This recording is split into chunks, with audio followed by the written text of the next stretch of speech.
The Mana Wahine program, or Wānanga, was set up to recognise the value of women, and to, I hope, from a personal point of view, to be uplifting and giving them the strategies to forge ahead and how to deal with any issues that they are faced with in their lives, and together we could deal with it.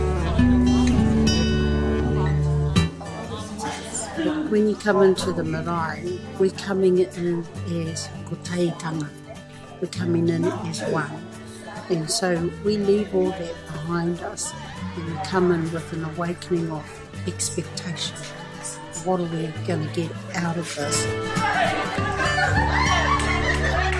Throughout the day today, we have heard some of the wahine speak about decolonisation. You would have gathered that it's new to them, and from my own personal view, it's about learning Te Reo Māori.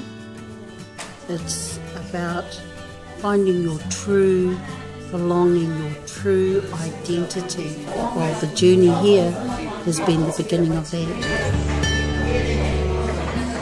I guess, the time hasn't been right for some of the girls to share their stories, or for some of the wahine to share their stories, but the stories that have been shared has opened our eyes to our life, taking a good look at our life, where we've come from, what we've been through.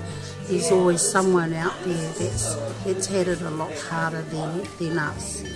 And the strategies that have been put out on the table or on the floor amongst us, the sharing of those, how we can deal with those, who's available to support us, the young wahine that we've had here, they've seen that, they've seen that there are people there that can support them through their journey.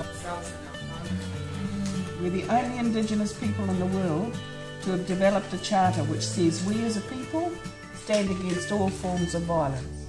We have a website called E Tū Whānau.org, hosted by Ngāi Tahu, not government, and the charter's on there, so I'd love you all to go on and sign up, and get your whānau to sign up as well, to say we as a people stand against it.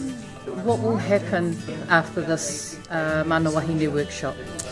We're going to do a follow-up with the girls, and I'm hoping to do that before they leave. We've already got feedback from a couple of the young wahine where they actually want to set up a group, a Mana Wahine group. What that looks like, we don't know yet. One of the things that sat really well with them was learning the haka. So one of the other girls said they'd like to continue that.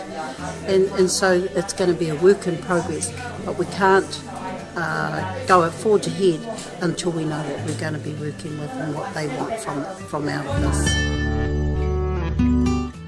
Well, the rest of the wahine that have participated in this, it's been a warming experience for me.